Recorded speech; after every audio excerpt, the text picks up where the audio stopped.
Hello student, very good evening to all. I Anita Sharma, welcome to Adda 24/7 class 11-12. So student, आज हम discuss करने वाले हैं NCERT solution, thinkers, believes and buildings का। तो हमने इसका वन शॉट वीडियो दिया था, ठीक है। तो जिन्होंने वन शॉट वीडियो नहीं देखा है कि पूरे चैप्टर का डिस्क्रिप्शन हमें एक ही उसमें सेशन में आपको बता दिया गया है। तो जिन बच्चों ने नहीं देखा है जाकर के वो देख लेंगे, क्योंकि बहुत इंटरेस्टिंग चैप्टर है, राइट। तो जिन बच्चों ने देख लिया होगा उनको समझ में आ गया होगा, आई होप सो दैट, मुझे पूरी उम्मीद है। और आज हम करने वाले इसका NCERT सॉल्यूशन, राइट। तो फटाफट से करते हैं विदाउट वेस्टिंग आवर टाइम। तो thinker, believes and buildings, right. तो इसका करेंगे हम NCERT सॉल्यूशन। तो फिर से मैं एक बात कहूंगी कि जिन्होंने, जब तक आप इसके डिस्क्रिप्शन नहीं समझेंगे, जब तक आप इसकी व्याख्या, इसका वर्णन नहीं समझ में आएगा, तब तक आप क्वेश्चन आंसर्स को अटेम्प्ट कैसे करेंगे। तो जिन्होंने सेशन नहीं देखा है, वन शॉट वीडियो नहीं देखी है, वो जाकर पहले चेक कर लेंगे, सारी चीजों को जान लेंगे, उसके बाद करेंगे हम इसका क्वेश्चन आंसर्स, राइट। तो सॉल्यूशन भी तो तभी होगा ना, तब आप चीजों को बहुत अच्छे से कर, भाई क्वेश्चन आंसर तभी तो क्वेश्चंस के आंसर दे पाओगे जब आपको कंसेप्ट क्लियर होगा। कंसेप्ट क्लियर कहां से होगा? वो आप पूरा का पूरा कंसेप्ट आप देख लोगे और दिमाग में बिठा लोगे, तब जाकर उसको अटेम्प्ट करोगे ना। तो यही बात है कि NCERT सॉल्यूशन करने का, कि पहले आपको चैप्टर समझना पड़ेगा और फिर हम करेंगे इसके क्वेश्चन आंसर्स। तो बात करते हैं हम इसके फर्स्ट क्वेश्चन की। तो फर्स्ट क्वेश्चन आपके सामने ये रहा। फर्स्ट क्वेश्चन क्या कहता है? फर्स्ट क्वेश्चन कहता है, were the ideas of Upanishadic thinkers different from those of the fatalist and the materialist? Give the reason for your answer. Question क्या कहता है? क्वेश्चन कहता है कि जो भी वेदों में लिखा हुआ था, उपनिषद में लिखा हुआ था, और जो इसको क्रिटिसाइज करते थे, तो उनकी सोच में और ये जो लिखा हुआ था, सारे वेदास में जो लिखा हुआ था, इनमें क्या डिफरेंस है? तो हमें ये बेसिकली हमें ये चीज जाननी है। तो क्या इसमें दोनों में डिफरेंस थे? क्या दोनों में डिफरेंस थे? बिल्कुल थे मैम। वो कुछ और तरीके से सोचते, वो कुछ और तरीके से, तो वो तरीका ही हमें बताना है कि क्या होगा, ठीक है। तो चलिए जानते हैं इसका आंसर क्या होगा। आंसर कहता है, द आइडिया ऑफ द उपनिषद। उपनिषद क्या कहते हैं? उपनिषदास क्या कहते हैं? उपनिषद कहते हैं कि जो चीज, ये क्या कह रहा है? The idea of the Upanishadic thinkers is not much different from those fatalist and the materialist, right? तो उनसे ज्यादा डिफर नहीं करते। देखो बात ये हो रही थी कि क्या उनमें डिफरेंस है, बिल्कुल है, लेकिन इतना डिफरेंस नहीं है जितना कि बताया गया है। These vote out of the following argument। अब इनके डिबेट से, इनके आर्ग्यूमेंट से क्या पता चलता है? The essence of the philosophy and the Jainism was already existence in India। देखो उपनिषद, वेदास और ये जो भी जिनको भी मानते थे, राइट, तो उनमें और जो हमारे जैनिज्म, बौद्धिज्म हुए हैं, ये जो थिंकर्स हुए हैं, इनमें क्या डिफरेंस है? तो हमें पता है कि जो जैनिज्म था, इंडिया में उसका एग्जिस्टेंस हो चुका था, इंडिया में इसका ओरिजिन हो चुका था। क्या कह रहे हैं? द एसेंस, एसेंस क्या होता है? एसेंस होता है निचोड़, मतलब पूरी चीज का सारांश एक होता है। तो आप जैसे समरी बोलते हो ना, कि बहुत बड़ा चैप्टर होता है, उसको समराइज करके आपको बता दिया जाता है, तो कहानी बिल्कुल क्लियर हो जाती है, समझ में आ जाती है। तो एसेंस क्या होता है? एसेंस होता है उसका निचोड़, ठीक है। तो किसका निचोड़? Philosophy of the Jainism. तो जैनिज्म की फिलॉसफी, उसके दर्शन, उसके सोचने का जो भी नजरिया था, उसको समराइज कर दिया गया। उसको बिल्कुल क्या बोलेंगे हम उसको एसेंस, उसका एसेंस क्या कहता है किसका? जैनिज्म का। was already exist in India even the before the birth of the Lord Mahavira and Varthaman. अब ये लॉर्ड महावीरा और वर्धमान दोनों का एक ही नाम है, कंफ्यूज मत हो जाना, क्योंकि इनका बचपन का नाम महावीरा वर्धमान था, और इनका जब इनको अलाइनमेंट जब मिल गई थी, ज्ञान की प्राप्ति हो गई थी, तब ये महावीरा बन गए थे, ठीक है। तो महावीर जब ज्ञान की प्राप्ति हो जाती है, जैसे गौतम बुद्ध को ज्ञान की प्राप्ति के बाद क्या बोला गया? बुद्धास बोला गया। ऐसे ही जैनिज्म में जब महावीर स्वामी को अलाइनमेंट प्राप्त हो गई थी, ज्ञान की प्राप्ति हो गई थी, तो उनको जिन बोला जाता है, राइट। वो तीर्थंकर बन गए थे, ठीक है। तो ये क्या कहता है? The essence of the philosophy of the Jainism was already exist in India even before the birth of the. तो वर्तमान के जन्म से पहले तो एग्जिस्टेंस तो हो चुका था, ऐसा नहीं था कि महावीर के जन्म से ही ये जैनिज्म चला था। तो उनसे पहले भी तो 23 तीर्थंकर हो चुके थे ना। तो इसका मतलब ये था कि इंडिया में वो बहुत पहले से आ चुका था, महावीर स्वामी के जन्म से भी पहले, ठीक है।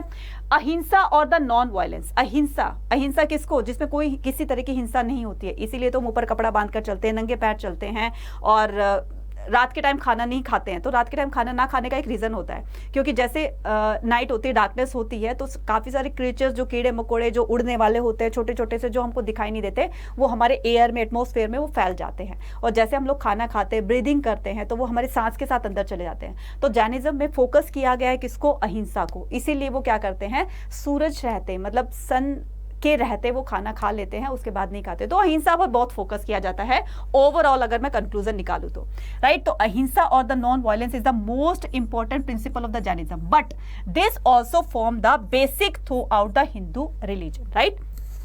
But this also form the basic thought, लेकिन ये हिंदू रिलीजन में, हिंदू धर्म में ये एक बेसिक रिलीजन है, राइट। तो बेसिक सा क्या है, मतलब एक कॉमन सा ये टीचिंग है, मतलब सोच है।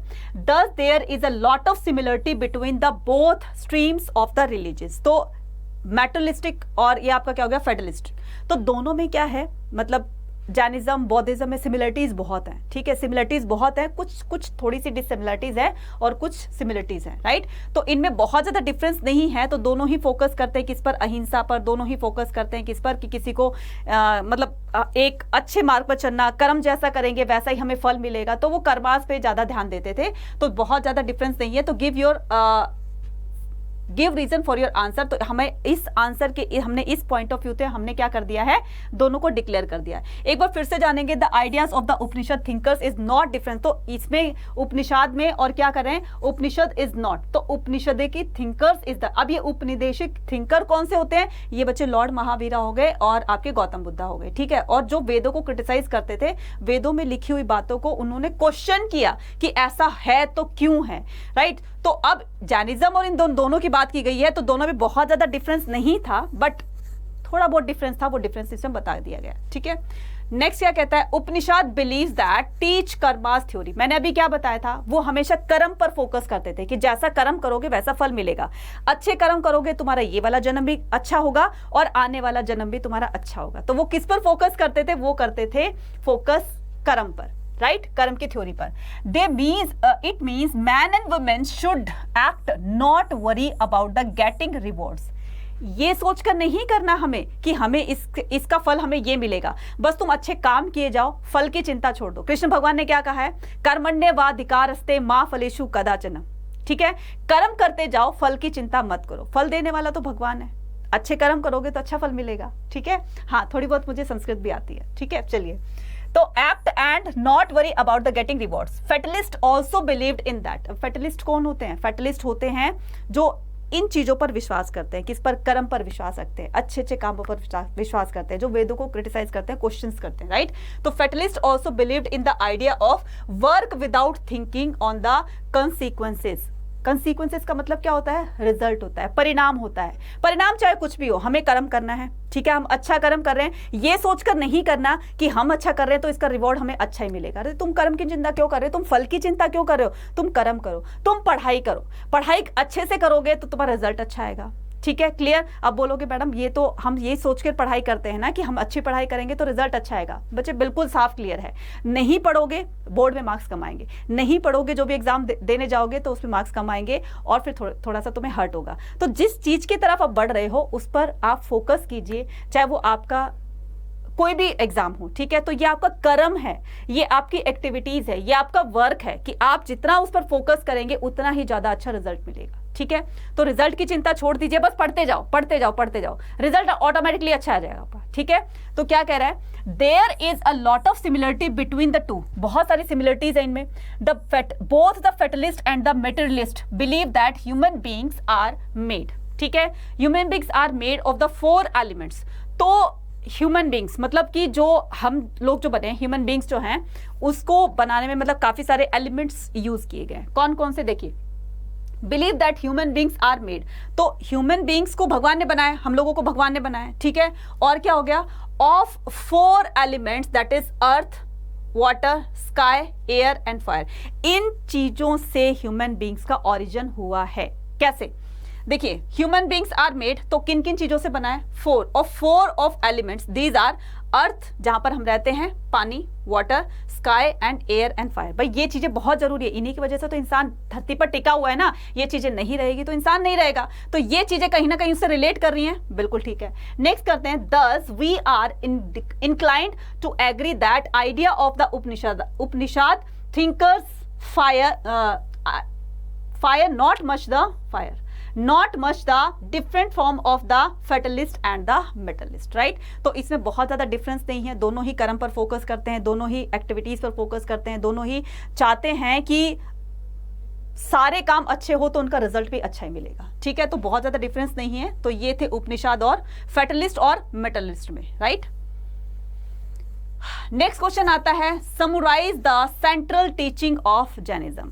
जैनिज्म की टीचिंग्स बतानी है, सेंट्रल टीचिंग्स बतानी है, कौन कौन सी? जैनिज्म में किन शिक्षाओं पर फोकस किया गया था, किन जैनिज्म की शिक्षाएं क्या हैं, तो वो चीजें बतानी। बहुत इजी है, कुछ भी आप इसे 4 से पॉइंट लिख सकते हो। जैसे आपने लिख दिया कि ये लोग कर्म पर फोकस करते थे, जो कि जैनिज्म और बौद्धिज्म में दोनों में कहा गया है। अहिंसा पर फोकस करते थे, ये पॉइंट लिख सकते हो। और क्या करेंगे?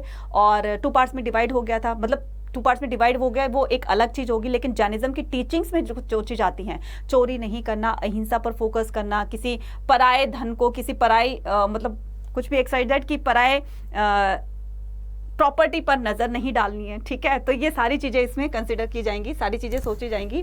तो central teaching of the Jainism are follows, ठीक है? तो इसकी मेन टीचिंग्स के बारे में, इसकी मेन शिक्षाओं के बारे में वर्णन करना है, तो वो क्या हो जाएगी, ठीक है? चलिए, the entire world is animated. तो जैनिज्म में कहा गया है कि पूरा वर्ल्ड जो है वो एनिमेटेड है। एनिमेटेड इन द सेंस जो चीज आई है वो जाएगी, ये इसका बेसिक थिंग्स है, राइट? तो जो चीज आई है वो जाएगी, एनिमेटेड है, राइट? Even stone. और जैनिज्म में ये भी कहा गया है कि हर चीज में लाइफ होती है। किसमें? हर चीज में लाइफ होती है, चाहे वो आपका स्टोन है, पत्थर है, पत्थरों में भी लाइफ होती है, रॉक्स है, वाटर है, ऑल्सो लाइफ, ठीक है? नेक्स्ट करता है, they believed on the non injury the living beings, right? especially the human beings, animal, plant and the insect, the cycle, they believe the non injury to living things। वो हर चीज में, चाहे वो non living things है, living things है, हर चीज, हर मतलब किसी की अपनी लाइफ होती है। Specially to human beings, animal, plants and insect, specially इन पर भी फोकस किया गया है कि इनके पास तो लाइफ होती है क्योंकि ब्रीथ करते हैं, लिविंग थिंग्स है, राइट? तो लिविंग थिंग्स और नॉन लिविंग थिंग्स सबकी लाइफ अपनी होती है, तो इन्हें बेसिक टीचिंग्स में इस पे बताया गया है। The cycle of the birth and rebirth, ये जो जन्म मरण का चक्कर है, ये जो जन्म पुनर्जन्म है, या अपना जो प्रेजेंट जन्म है, बर्थ है, उसके बारे में बताया गया है। The cycle of the birth and rebirth is shaped through the Karma. तो ये कर्म के ऊपर डिपेंड करते हैं। कर्म अच्छा करोगे तो आगे आने वाला जन्म भी अच्छा होगा आपका। जब आप रीबर्थ करोगे, ठीक है, तो भगवान ने सोचा कि बहुत अच्छे कर्म किए हैं इसने, तो इसको मनुष्य की कैटेगरी में डाल दिया जाए, है ना? तो अच्छे कर्म करो, अच्छे कर्म करोगे तो आने वाला जन्म भी तुम्हारा अच्छा होगा, ठीक है? और हमेशा कर्मा से फोकस करते थे। Asceticism and the penance are the required for free one self of the cycle of the karmas. तो ये जो आने जाने का चक्कर है, ये टोटली डिपेंड करता है कर्मास पर। For the Jainism, monastic existence is the necessary condition of the salvation. ये कहता है कि मोनेस्टिक मतलब कि जो उनके आश्रम वगैरह हैं, उनमें रहना, क्योंकि सभी मोह माया को त्याग तभी कर सकता है इंसान जब वो आश्रम वगैरह में रहता है। देखो, घर पर रहेंगे तो मोह माया तो छूट नहीं सकता है, ठीक है? कभी किसी के बारे में सोचना है, आज ये करना है, आज वो करना है, आज ये काम करना है, आज मतलब कोई भी मैटर चल रहा है उसके बारे में सोचना है। तो ये जो सोच विचार हैं, या पैसे इधर से आएंगे ये करना है, या हमें पढ़ाई करनी है, या हमें उससे अटैचमेंट हो जाती है, तो ये सारी चीज़ें क्या है? ये सब मोह माया है, सब मोह माया है, ठीक है? तो ये सब मोह माया है। तो इससे छुटकारा पाने के लिए वो कहते थे कि मोनेस्ट्री को ज्वाइन करना चाहिए, ठीक है? Okay. The Jainism walks and the nuns take 5 oaths. तो इनके 5 वो प्रतिज्ञाएं लेते थे, 5 कसम खाते थे, प्रॉमिस करते थे। कौन कौन से? तो इनके 5 रूल थे, कौन कौन से? ध्यान रखना। ऑब्स्टेन फ्रॉम द किलिंग, ठीक है? तो ऑब्स्टेन फ्रॉम द किलिंग, किसी को मारना नहीं है, ठीक है? अब तुम्हारी तरह थोड़ी ना कि किसी दोस्त ने कुछ बोल दिया और उस पर मुक्का लेकर चढ़ गए हो, तूने मेरे को ऐसे क्यों बोला, ऐसे नहीं करना। तो जैनिज्म को जो अपना चुके हैं, तो वो किसी को मारेंगे नहीं, किसी को मतलब चोट नहीं पहुंचाएंगे, ठीक है? तो क्या हो जाएगा? Abstain from the killing, stealing and the lying, ठीक है? चोरी नहीं करनी है, ठीक है? झूठ नहीं बोलना है, क्लियर।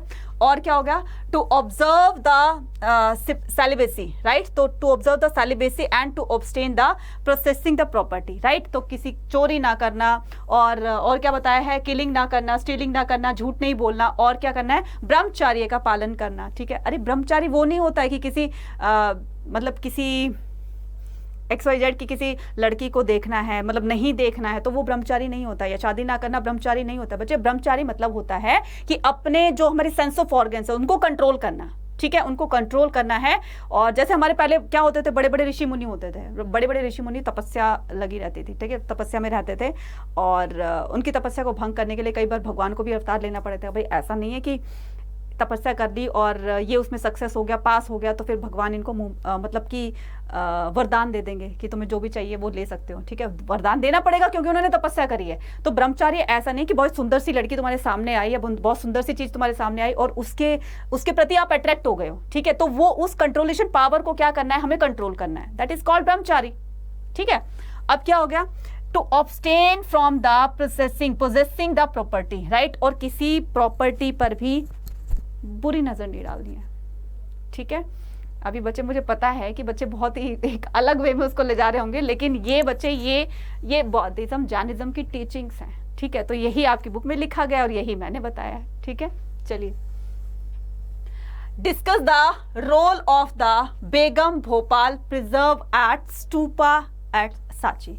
अब हमें क्या करना है, अब हमें बताना है कि भोपाल की बेगम ने सांची स्तूपा को प्रिजर्व करने के लिए क्या किया, ठीक है। तो क्या किया, चलिए हम जान लेते हैं भाई क्या किया उन्होंने। Begum of Bhopal made a great contribution of the preservation of the stupa of the Sanchi. Following are the major contribution are made by them. कौन कौन से, Shahjahan Begum and his successor, एक बेगम थी जिनका नाम था शाहजहां बेगम, और उनकी जो उत्तराधिकारी थी, उनकी जो सक्सेसर थी, उनका नाम था सुल्तान जहां बेगम, ठीक है, सुल्तान जहां बेगम ऑफ भोपाल, दोनों भोपाल की थी, ठीक है। Were the ruler of Bhopal who made the generous grant and preservation of the Sanchi stupa. तो उन्होंने क्या किया, इसको प्रिजर्व करने के लिए डोनेशन दिया, काफी सारा डोनेशन दिया, एक बहुत बड़ा रोल प्ले किया। A museum was built near the stupa, stupa के सामने एक बहुत बड़ा म्यूजियम बनाया, ठीक है। It was built mainly on the financial support. भाई ये म्यूजियम कब बनेगा, जब बनेगा तो तब ना, जब हम इसे पैसे खर्च करेंगे। पैसे कहाँ से आएंगे, पैसे ही दिए थे किसने, भोपाल की बेगम ने, कि बहुत बड़ा सा म्यूजियम बनाएंगे और इस सांची स्तूपा को वहां पर रखेंगे। तो म्यूजियम बनाने के लिए जो फाइनेंशियली सपोर्ट किया गया वो किसने किया, भोपाल की बेगम्स ने, ठीक है। किसने किया, सुल्तान जहां ने, राइट। Financial support Begum of the Sultan Jahan. The support to the preserve of the stupa came from the European also। देखो ये क्या कह रहा है, the support to preserve the stupa came from। अब इस स्तूपा को प्रिजर्व करने के लिए from the European also, तो यूरोपियन ने भी इसमें अपना कंट्रीब्यूशन दिया, ठीक है। French and the British both took plaster cast copies of the pillar of the stupas. देखो सांची स्तूपा है, उसके जैसा, मतलब उसको लेकर जा रहे थे, तो उन्होंने क्या किया कि हम ऐसा ही आपको बना करके देंगे, लेकिन हमारी ये हमारी भारत की धरोहर है, ये हमारी भारत की चीज है, तो हम इसको बाहर नहीं जाने देंगे। तो उन्होंने सेम वैसा ही क्या किया, पीओपी का बना करके उनको सेम वैसी ही कॉपी बना करके और उनको देते हैं। किनको, ये जो आए थे फ्रेंच और britisher, both took the plaster of the copy, दोनों को ही उसकी प्लास्टर कॉपी दी गई, सेम वैसा ही बना करके। जैसे ताजमहल की कॉपी बना दी थी ना किसने, औरंगजेब ने बना दी थी, लेकिन वो वैसा रियल वाला ताज नहीं बना, वो तो कॉपी कहलाएगा भाई, कितना भी कर लो। एक चीज ओरिजिनल होती है, एक चीज डुप्लीकेट होती है, डुप्लीकेट रहेगी, ओरिजिनल रहेगी, राइट। तो pillar of the stupas to be displayed in the museum, तो उसको स्तूपा को म्यूजियम में डिस्प्ले किया गया। At the France and the Britain they also the contributed the financially to preserve the stupa. तो इन्होंने भी क्या किया, स्तूपा को प्रिजर्व करने में हेल्प करी, कॉन्ट्रीब्यूशन दिया।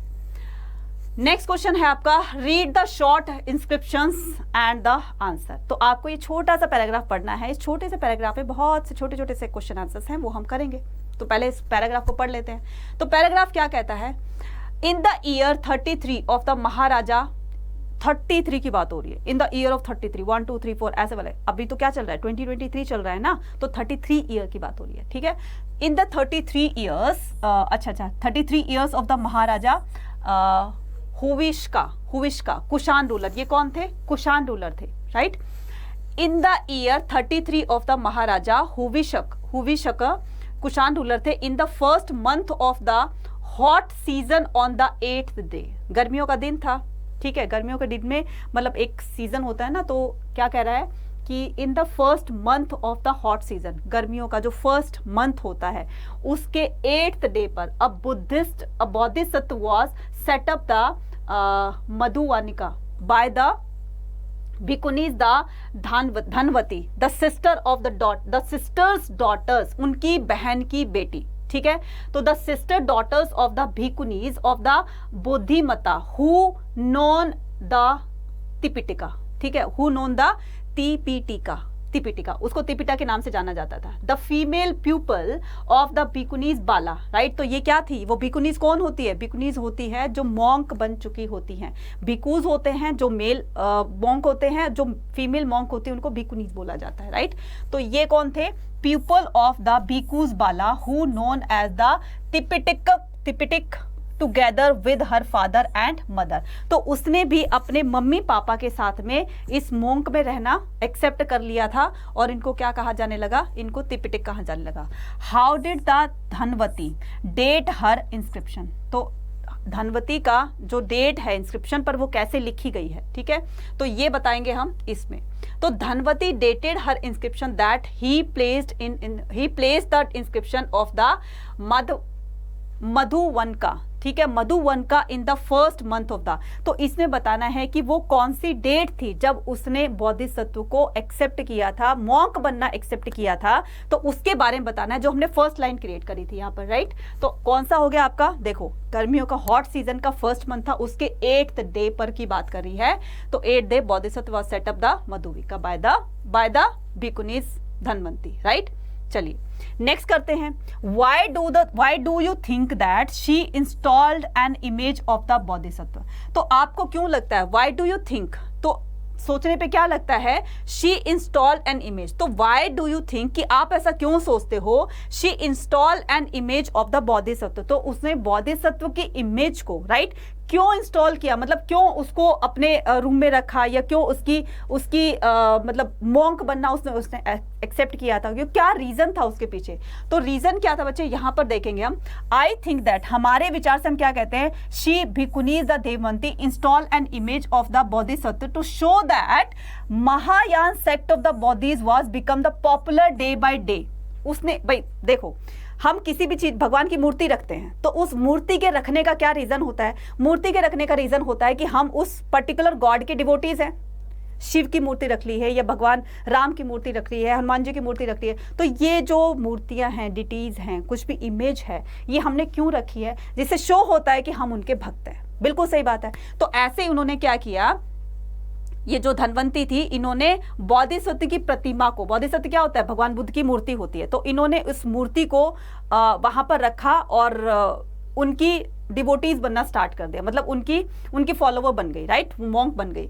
तो इससे क्या शो होता है, इससे ये शो होता है कि वो जो इसमें मूर्ति, भगवान बुद्ध की मूर्ति रख करके और इसकी जो पूजा पाठ की जाती थी, पूजा पाठ इन द सेंस कि इसका ध्यान रखना, इसकी टीचिंग, सो मतलब मूर्ति इसमें रखी जाती थी। हीनयान वो हो गया जो कि मानते थे कि बुद्ध की मूर्ति, बुद्ध हमारी तरह क्या थे, बुद्ध हमारी तरह एक नॉर्मल इंसान थे, वो बात बाद में आएगी। लेकिन हीनयान महायान में माना गया है, महायान में बुद्ध की प्रतिमाएं रखी जाती थी। तो Mahayana sect the बौद्धिज्म was becoming the popular day by day, क्योंकि महायान जो है वो डे बाय डे पॉपुलर होता जा रहा है लोगों के बीच में, और यही पॉपुलैरिटी का रीजन था कि वो भी इनकी डिवोटी बन गई, वो भी इनकी डिसाइपल बन गई, फॉलोवर्स बन गई, राइट। नेक्स्ट क्वेश्चन है, समझ में आ गया बच्चे। नेक्स्ट क्वेश्चन है, who were the relatives she mentioned, तो वो कौन से रिलेटिव्स हैं जो इन्होंने इस पैराग्राफ में उसको मेंशन किया है, बताओ जरा, बताइए। अभी हमने पढ़ा था ना, देखिए ये क्या है, क्या बोला गया है, भिकुनी द त्रिपिटिक सिस्टर्स डॉटर, ये क्या है, कौन सी बताया गया है, उनकी सिस्टर की डॉटर, यही बात इसमें बताई गई है। She has mention her on, उन्होंने मतलब मेंशन किया है अपने आप को on the mother sisters name, उनकी मदर की सिस्टर, ठीक है, मदर सिस्टर नेम द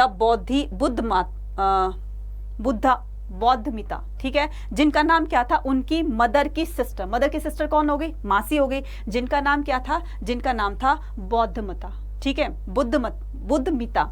तो बुद्धमिता उनका नाम था, उनकी मासी का। The lady was a bhikkhuni. वो लेडी कौन? बुद्धमिता। वो कौन थी? वो भिकुनीज थी, right. She had also mentioned the bhikkhuni Bala and her the parents। उसने अपने आप को भिकुनी बाला कहा। बाला किसको कहते हैं? बाला बाला बाला बाला वो नहीं बाला। ये बाला किसको कहा जाता है? बाला कहा जाता है लड़की को, ठीक है। तो ये भिकुनी बाला बन गई और उस साथ में उसके पेरेंट्स भी बन गए, ठीक है। और इन्हीं को क्या कहा जाता है? She knew that the Tripitaka, ठीक है। तो उन्होंने क्या बोला? वो अपने आप को कंसिडर करवाया त्रिपिटक के उसमें, क्योंकि देखो मम्मी पापा और तीनों ने क्या ले लिया था? वो डिसाइपल बन गए थे उसे। तो उनको किस नाम से जाना गया? त्रिपिटक के नाम से। नेक्स्ट क्वेश्चन क्या कहता है? ये हो गया शी नोन फ्रॉम हुम did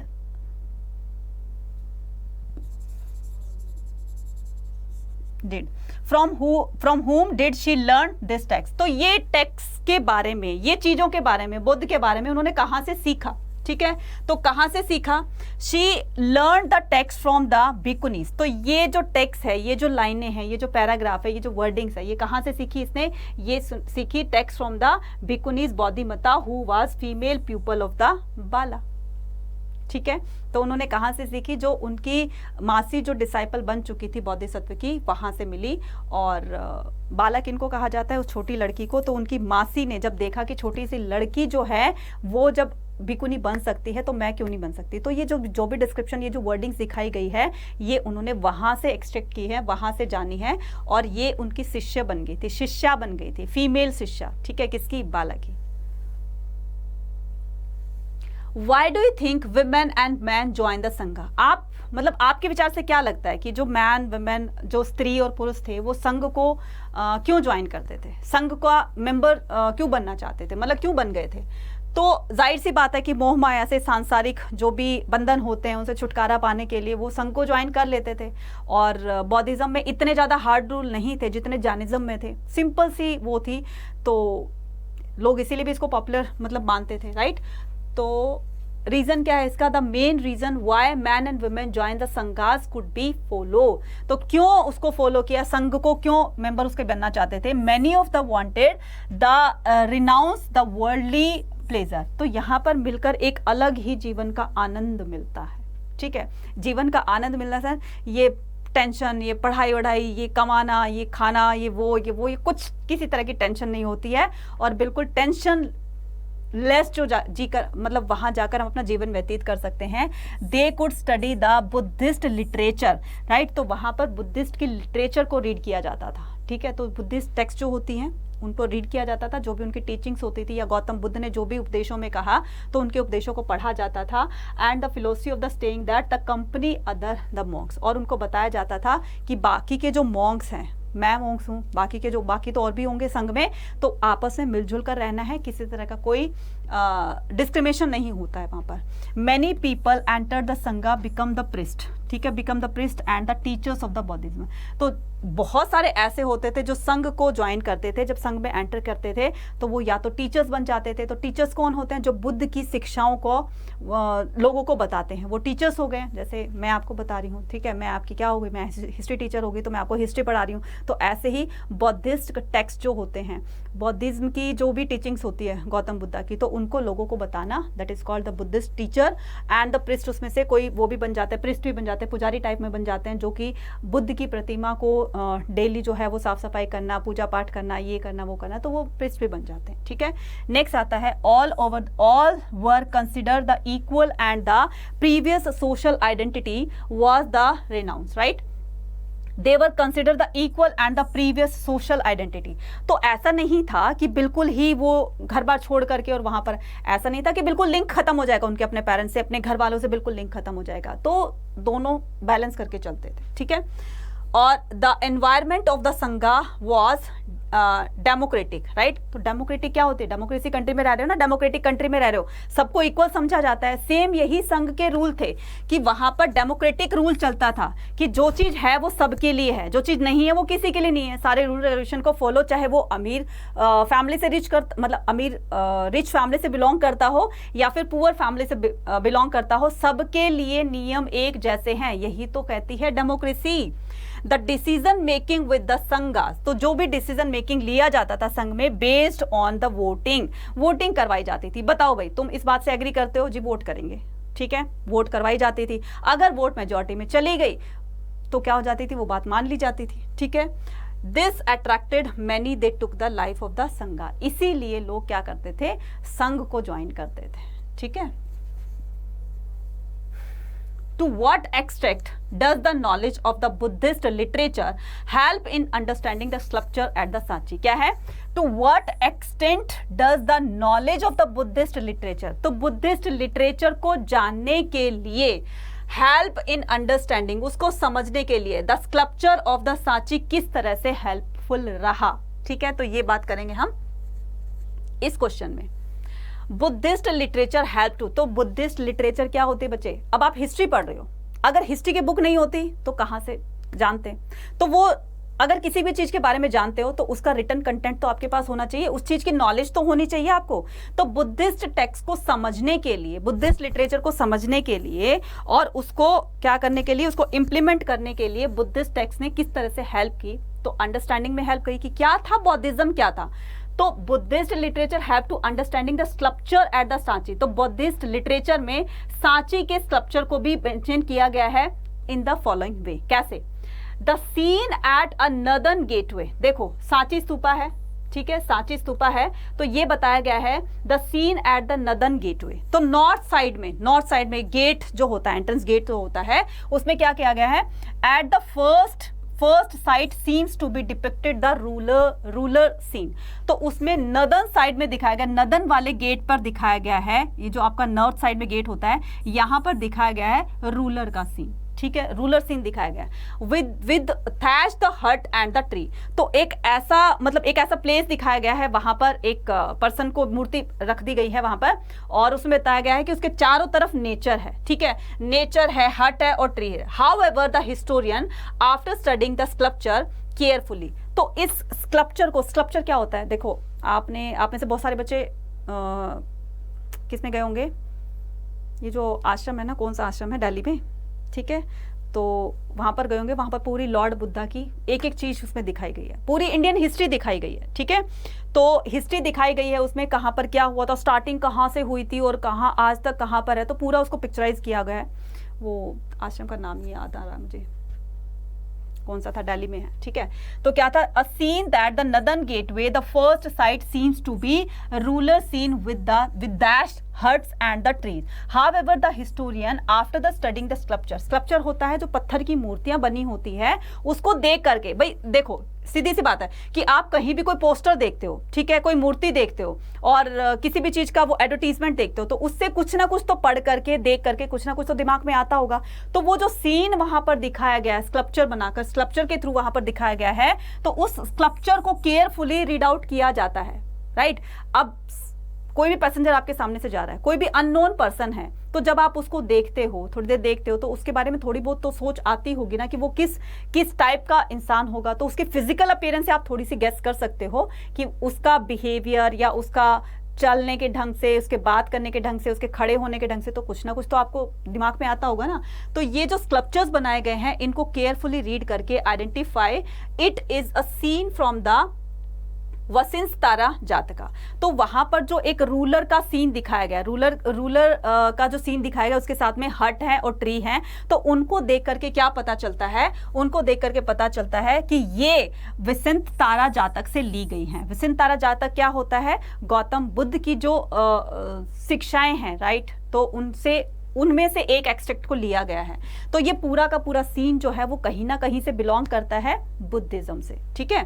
it is the story about the generous prince, और ये जो रूलर का सीन दिखाया गया है, ये एक प्रिंस का सीन है, मतलब एक राजकुमार था, who gave everything to a Brahmanas, तो उसने अपना सब कुछ ब्राह्मणों को दे दिया था, and went to leave the forest with his wife and children, जो सब कुछ हैंड ओवर करके क्या कह रहा है, एक पिक्चर दिखाई गई है, फिर दोबारा समझो, एक पिक्चर दिखाई गई है, उसमें एक प्रिंस को दिखाया गया, एक राजकुमार को दिखाया गया, एक रूलर को दिखाया गया है। वो रूलर क्या कर रहा है, साथ में एक ब्राह्मण खड़ा है, उसको अपना सारा राजपाट जो भी कुछ था सब उसको हैंड ओवर कर रहा है, ठीक है, और हैंड ओवर करके वो जा रहा है जंगलों की तरफ। अब ये जो हट था, ये जो ट्री थी, ये क्या दिखाई गई है, ये दिखाई गई है, इसमें क्या सिंबलाइज किया गया है कि सब कुछ वो दान करके वो आश्रम की तरफ, वो सन्यासी बनने निकल गया है अपने बच्चों के साथ और अपनी वाइफ के साथ। क्या बताया गया है, विद 5 एंड चिल्ड्रन। तो वो सन्यासी बनने के लिए अब तैयार हो गया। तो वो सीन ये दिखाता है। तो ये सीन कहां पर दिखाया गया है, ये दिखाया गया है सांची स्तूपा में।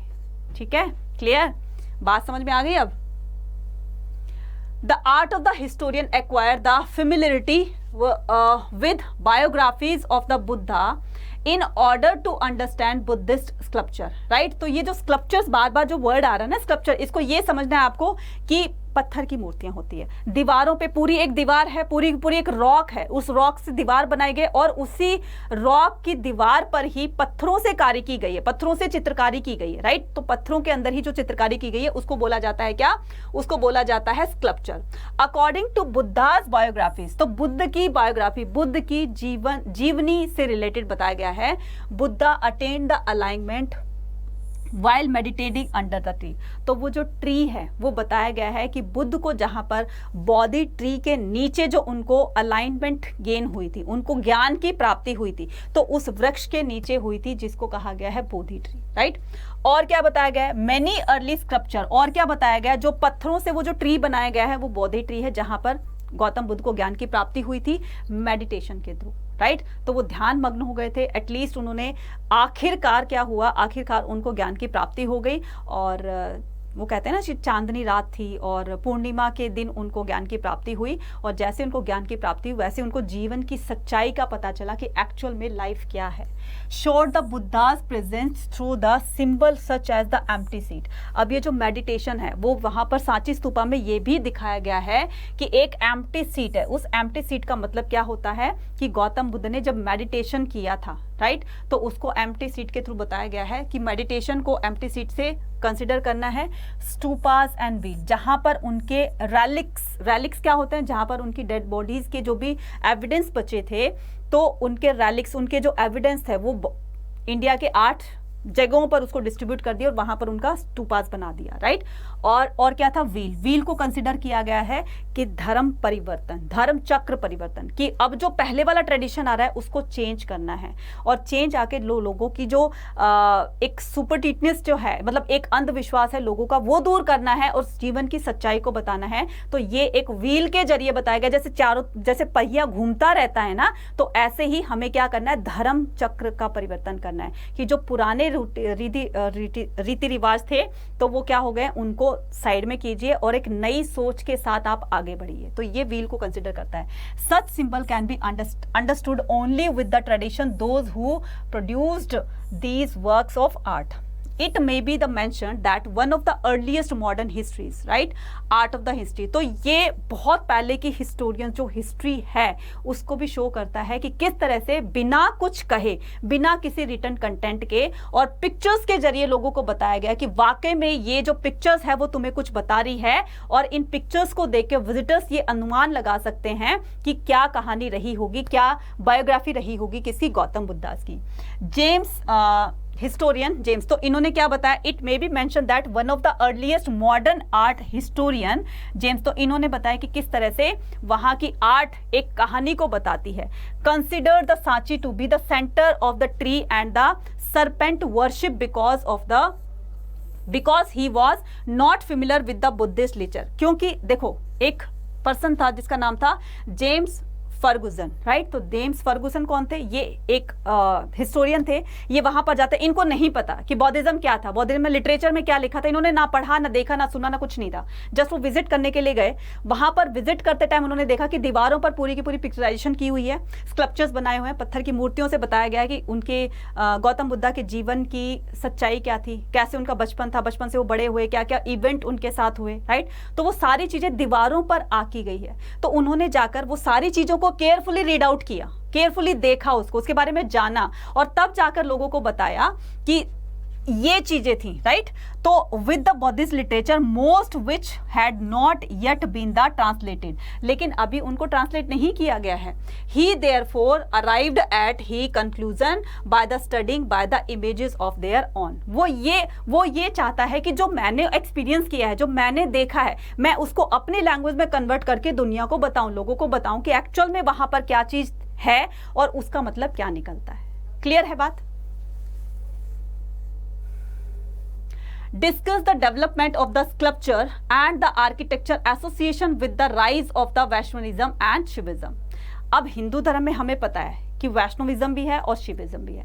तो ये क्या कहता है, discuss the development of the sculpture and the architecture. तो आपको स्कल्पचर, आर्किटेक्चर किसका associated with the rise of, तो इसके ओरिजिन में वैष्णविज्म और ये जो शिविज्म है इसका ओरिजिन कैसे हुआ, इसका मतलब इसको कैसे बनाया गया, तो क्रिएशन बतानी है कि कैसे हुई, डिस्कस करना है। तो Vaishnavism and Shivism are the two branches of the Hinduism. हम भी जानते हैं कि ये हिंदू धर्म की दो शाखाएं हैं, वैष्णविज्म और शिविज्म। तो in case of the Vaishnavism Lord Vishnu, भाई इसी से पता चल रहा है कि वैष्णविज्म किससे बिलोंग करता होगा, गॉड विष्णु से, लॉर्ड विष्णु से। और शिविज्म किससे बिलोंग करता होगा, लॉर्ड शिवा से, राइट। तो Vishnu regarding as the chief deities, in case the Shaivism Lord Shiva is the regarded as the chief deities. तो ये करता है कि इसमें शिव की प्रधानता होती है, उसमें विष्णु भगवान की प्रधानता होती है। Both tradition were part of the भक्ति मूवमेंट, लेकिन ये दोनों ही पार्ट क्या कहलाते हैं, ये भक्ति मूवमेंट के पार्ट हैं। जैसे हमने साउथ में पढ़ा था ना भक्ति मूवमेंट, राइट। तो भक्ति मूवमेंट साउथ से स्टार्ट हो गया था।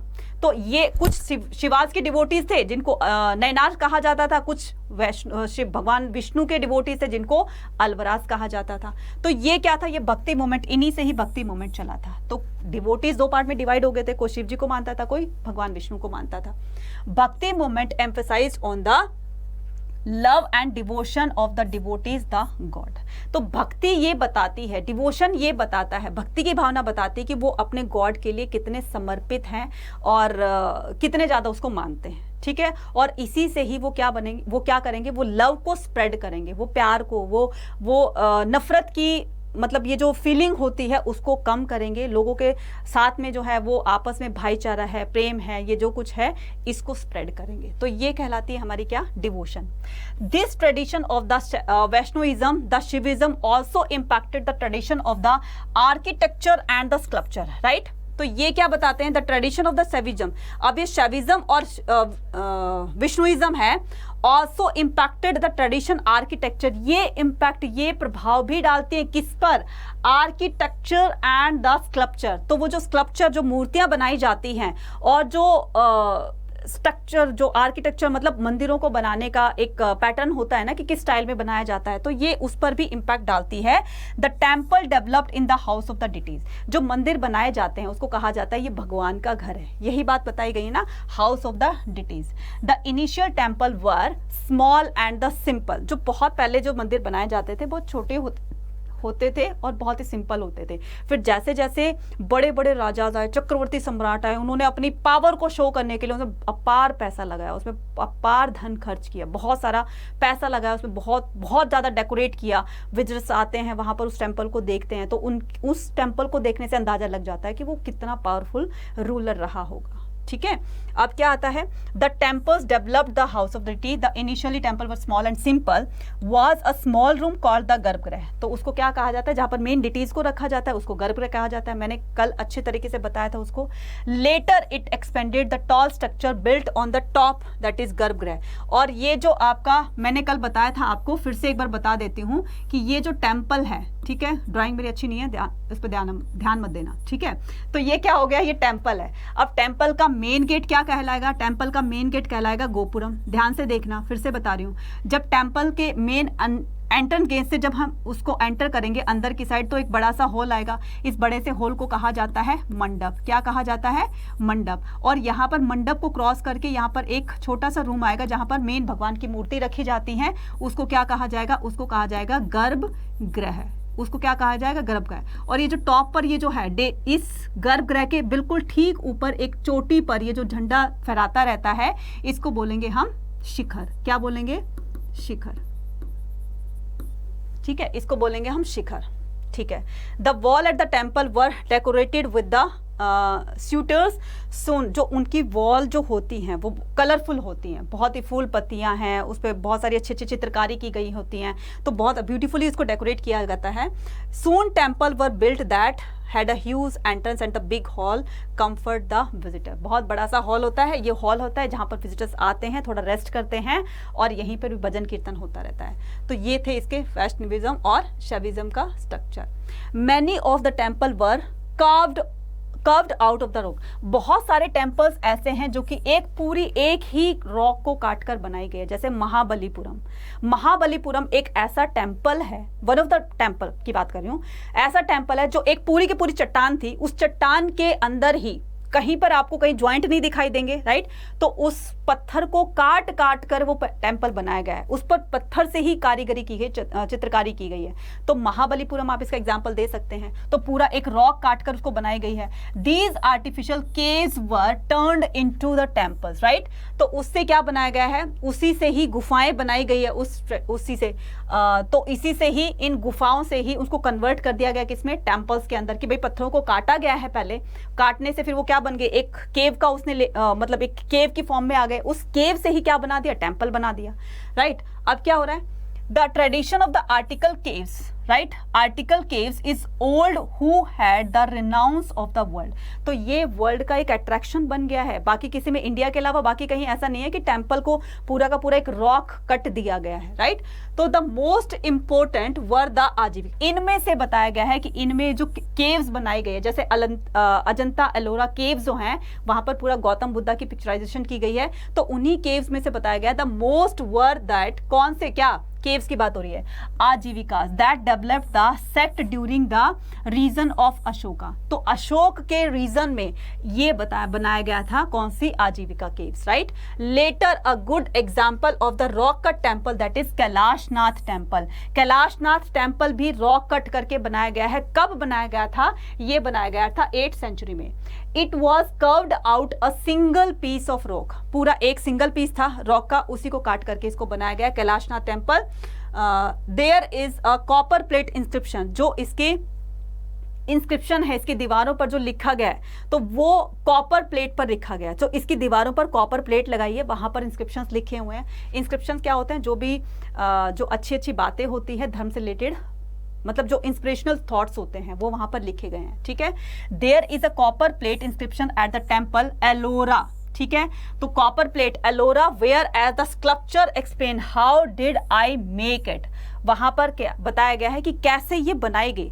Sculpture was yet another way the expression. जो स्कल्पचर्स होते हैं, पत्थरों की मूर्तियां जो कारीगरी की गई है, वो बताती हैं कि वहां पर उस टाइम पर क्या हुआ होगा। Deities were given many shapes. Deities जो भगवान की मूर्तियां होती है, उसको अलग अलग शेप में दिखाया गया है, shape and the form of the sculpture. Shiva has been shown in the form of linga. Shiva को लिंग की फॉर्म में दिखाया गया, शिवलिंग होता है ना, तो भगवान शिव को शिवलिंग की फॉर्म में दिखाया गया है। तो ये तो क्या हो गई, अलग अलग फॉर्म हो गई ना डिटीज की। तो many deities shown the different form, sometimes the grotesque, right. These were, अब जैसे भगवान विष्णु की है तो उन्हें वराह का रूप धारण कर लिया था, एनिमल का रूप धारण कर लिया था, या कह सकते हो कि भगवान का, या बहुत सारे ऐसे रूप होते हैं, उनके फॉर्म्स होते हैं जो अलग अलग फॉर्म्स में उसको दिखाया गया है, ठीक है। Combination of the man and animal form also. तो मनुष्य की फॉर्म में भी, मैन की फॉर्म में भी और एनिमल की फॉर्म में भी उनको दिखाया गया है, ठीक है। Discuss the development sculpture and the architecture with the rise of the, अच्छा ये हो गया, ठीक है, दोबारा आ गया। One of the religious tradition discuss in the chapter, ठीक है। तो आपको बताना है one of the religious tradition discuss in this chapter, these is there any that is practise in your neighbourhood, कि आपने आपके आसपास में, अपने आस पड़ोस में देखा गया है कि आपको बताना है कि रिलीजन ट्रेडिशन कैसी होती है, वो लोग किस चीज को मानते हैं, कैसे पूजा पाठ करते हैं, उनका ट्रेडिशन क्या है, पूजा पाठ करने का तरीका क्या है।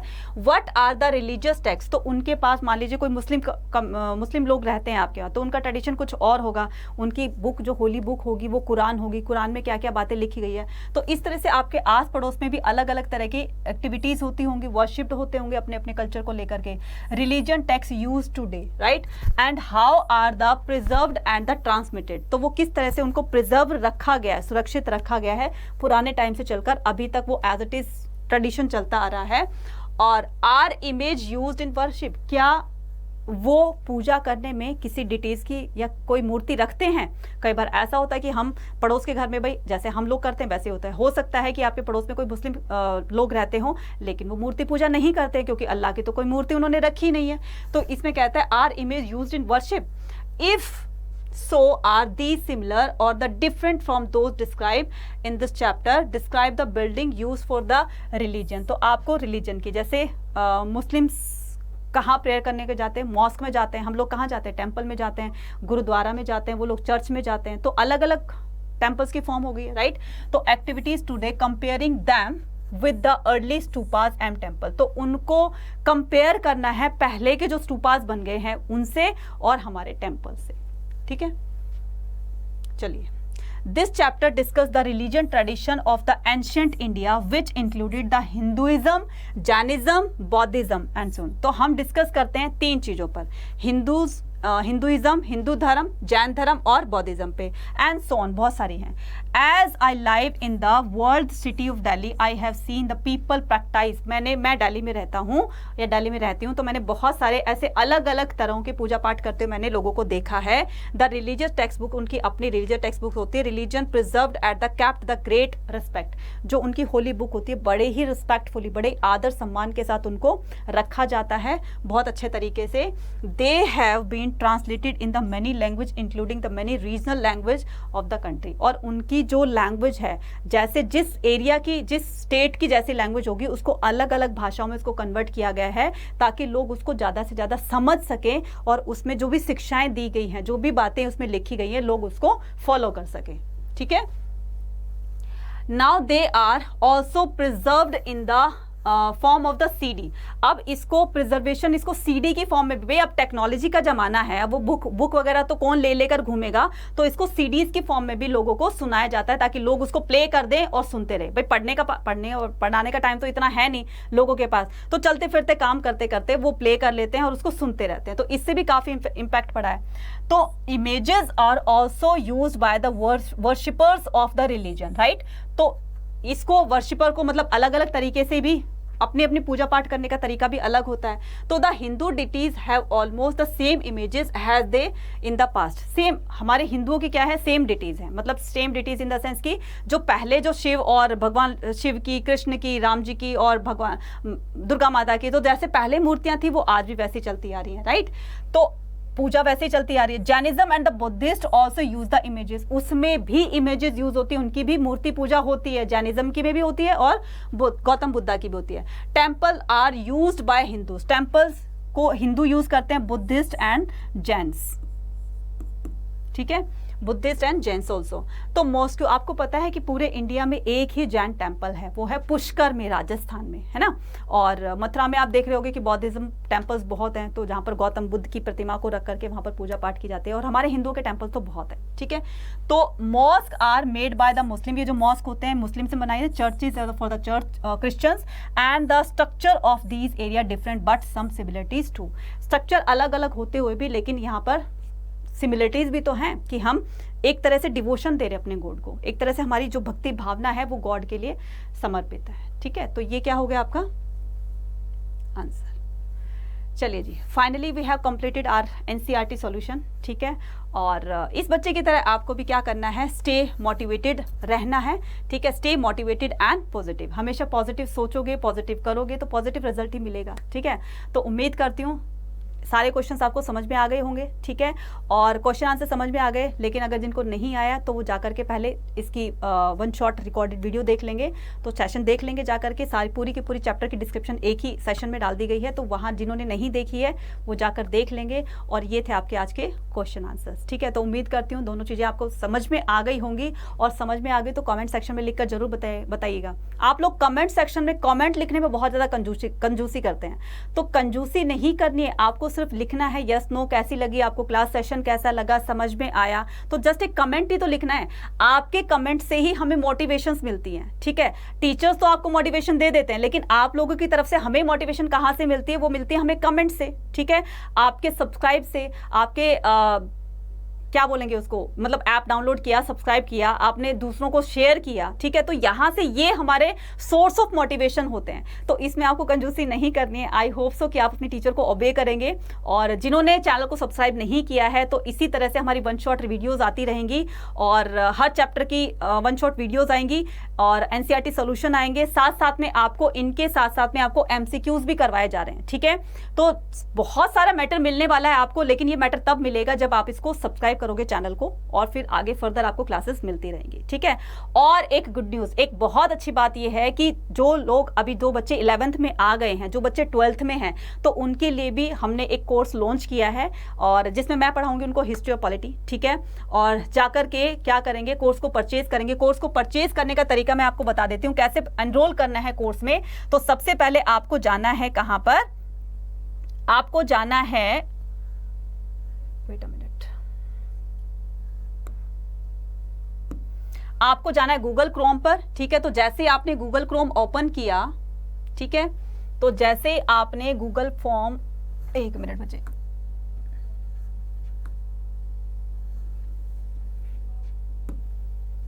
ठीक है, गूगल पर जाएंगे और गूगल पर अड्डा 24/7 ऐप मतलब वो टाइप करेंगे। तो जैसे आपने ये टाइप किया तो आपके सामने कुछ इस तरह की स्क्रीन आएगी। यहां पर ऑल कोर्सेज पर क्लिक करेंगे, तो जहां पर ऑल कोर्सेज पर क्लिक करोगे तो यहां पर आपको मिलेगा अंडर ग्रेजुएट एंट्रेंस एग्जाम। तो यहां पर फॉर एग्जांपल आपने सीयूटी का दिया है, तो बच्चे अभी सीयूटी के बारे में हम बाद में सोचेंगे, लेकिन यहां पर डबल फायदा होने वाला है, डबल धमाका होने वाला है। वो डबल धमाका क्या होगा? वो डबल धमाका होगा कि आपको सीयूईटी के साथ साथ में आपको बोर्ड की तैयारी भी करवाई जा रही है। जैसे ही बोर्ड के एग्जाम आएंगे तो आप देखोगे कि आपने जो तैयारी की है पूरे साल, एक इन्वेस्टमेंट में, एक बार आपको कोर्स परचेज करना है, उसमें आपको दी जाएगी, आपके बोर्ड की तैयारी भी करवाई जाएगी और आपको सीयूटी की तैयारी भी करवाई जाएगी। तो बताइए डबल धमाका हो गया ना। तो उस कोर्स को परचेज करने के लिए आपको एंटर करना, आपको एनरोल करना है किस पर? आप आर्ट्स के स्टूडेंट है तो आपको आर्ट्स पर एनरोल करना है, ठीक है। तो काफी सारी चीजें आपको दिखाई देगी, जाकर के वहां पर आप अपने आप को एनरोल कर दीजिएगा। और हाँ, आपको क्या करना है, जैसे ही आप कोर्स को परचेज करोगे आपको ये कोड लगाना है, कौन सा? आपको कोड लगाना है Y489, ठीक है बच्चे, कोड लगाना है आपको Y489। तो जैसे ही आप इस कोड को अप्लाई करोगे, कूपन कोड अप्लाई करोगे, वैसे ही आपका अमाउंट बहुत कम हो जाएगा, ठीक है। तो आप एक बार इन्वेस्ट करोगे जिसमें कि आपके बोर्ड की और सीयूटी की तैयारी दोनों करवाई जाएगी, और जब आप बोर्ड एग्जाम में एक अच्छी परसेंटेज लेकर जाएंगे और एक सीयूटी में अच्छी परसेंटेज बनेगी तो आपको मिलेगी आपकी ड्रीम यूनिवर्सिटी, राइट। तो उम्मीद करती हूँ आपका सेशन, आज का सेशन आपको पसंद आया होगा। पसंद आया होगा तो क्या करना है, आपको लाइक और शेयर करना है, दबा के शेयर करना है, ठीक है। और हाँ, जाते जाते ये जरूर कहूंगी कि ये मेरी एडवाइस है कि कोर्स को खरीद लीजिएगा, बहुत फायदे में रहोगे, ठीक है। Thank you so much, bye bye.